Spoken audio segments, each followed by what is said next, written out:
سبيل الدموع سبيل مريح تنهدى يا صاحي كي تستريح.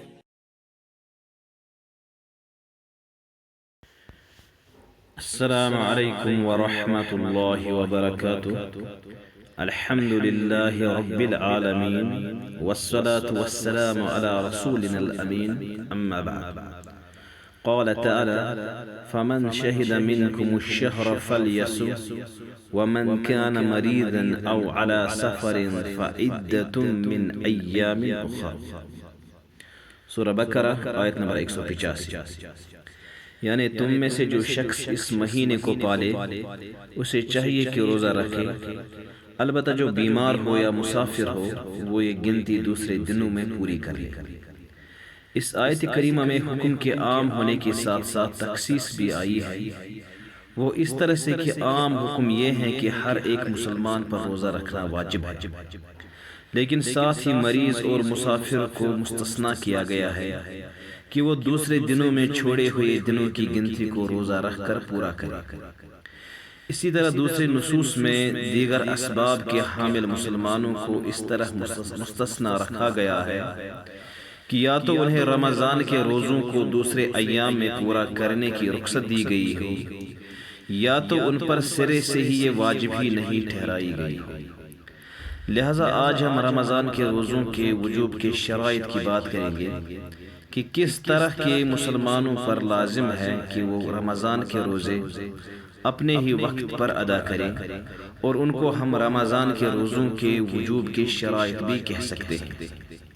یہ شرائط اس طرح ہے: نمبر 1، مسلمان ہونا، کیونکہ روزہ رکھنا اسلام میں ایک عظیم عبادت ہے اور اسلام کا بنیادی رکن ہے، لہذا کافر انسان کے روزوں کا کوئی اعتبار نہیں ہے، یعنی وہ حکم کے اعتبار سے باطل ہے.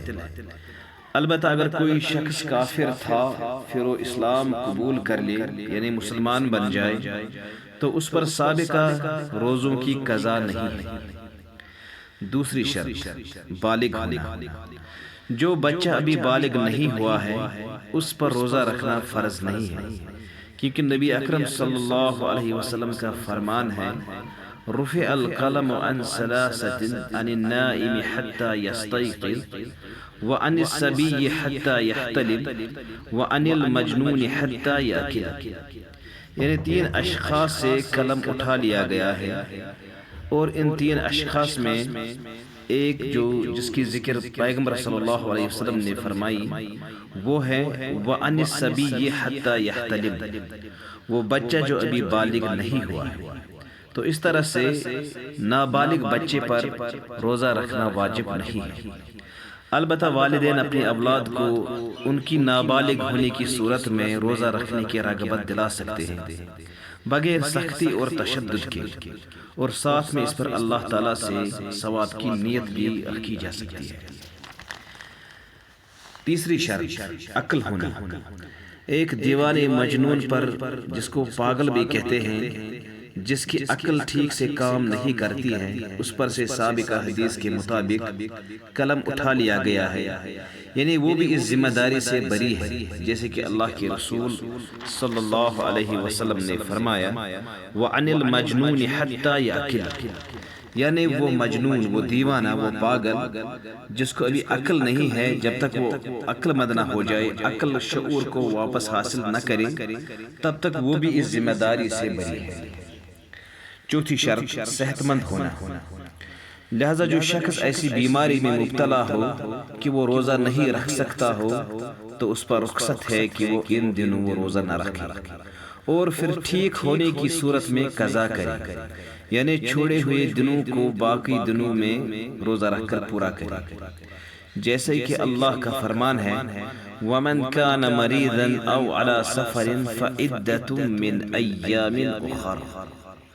اور یہاں ایام اخر سے مراد ہے رمضان کے بعد والے ایام. البتہ جو دائمی مریض ہو، جو روزہ نہیں رکھ سکتا ہو، تو اس پر قضا نہیں ہے بلکہ فدیہ ہے، اور وہ یہ کہ 1 دن کے بدلے 1 مسکین کو کھانا کھلانا.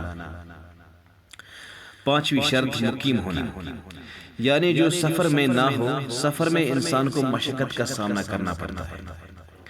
مقیم انسان جو اپنے گھر میں اپنے ٹھکانے پر ہو، اس پر روزہ واجب ہے اپنے وقت کے اندر، اور یہ پانچویں شرط ہے مقیم ہونا، ایک انسان کے، ایک مسلمان کا مقیم ہونا۔ لہذا رحمان الرحیم اللہ تعالیٰ نے اپنے بندوں کو رخصت دی ہے کہ سفر والے دنوں کے روزوں کی قضا دوسرے دنوں میں پوری کرے، جیسے کہ فرمایا او علی سفر فعدۃ من ایام اخر، یعنی جو سفر پر ہو، مسافر ہو، تو وہ یہ گنتی کے دن باقی ایام میں، باقی دنوں میں پوری کرے، یعنی جو روزے اس سے چھوٹ گئے ہوں وہ باقی دنوں میں ان کو روزہ رکھ کر پورا کرے۔ البتہ یاد رہے کہ اگر کوئی بیمار شخص یا مسافر روزہ رکھنا چاہے تو اس کی روزہ صحیح ہے، اگر اس کو سفر یا بیماری سے ہلاکت میں پڑنے کا اندیشہ غالب نہ ہو۔ چھٹی شرط، حیض و نفاس سے پاک ہونا۔ حائضہ اور نفاس والی مسلمان خواتین کے لیے روزہ رکھنا جائز نہیں ہے، کیونکہ نبی اکرم صلی اللہ علیہ وسلم نے فرمایا الیس اذا حادت لم تصلی ولم تصم، صحیح بخاری کتاب الحیض، یعنی کیا ایسا نہیں ہے کہ جب عورت حائضہ ہو تو نہ نماز پڑھ سکتی ہے نہ روزہ رکھ سکتی ہے، اور نفاس بھی حیض کے حکم میں ہے۔ یہ تھے وہ چند شروط جو رمضان کے روزے کے واجب ہونے کے لیے۔ اللہ تعالیٰ سے دعا ہے کہ ہمیں دین کی صحیح سمجھ عطا کرے، نیک کاموں میں سبقت حاصل کرنے کی اور برائیوں سے بچنے کی توفیق عطا کرے، آمین۔ وعلیکم السلام ورحمۃ اللہ وبرکاتہ۔ جمال الوجود بذكر الإله وتصفو الحياة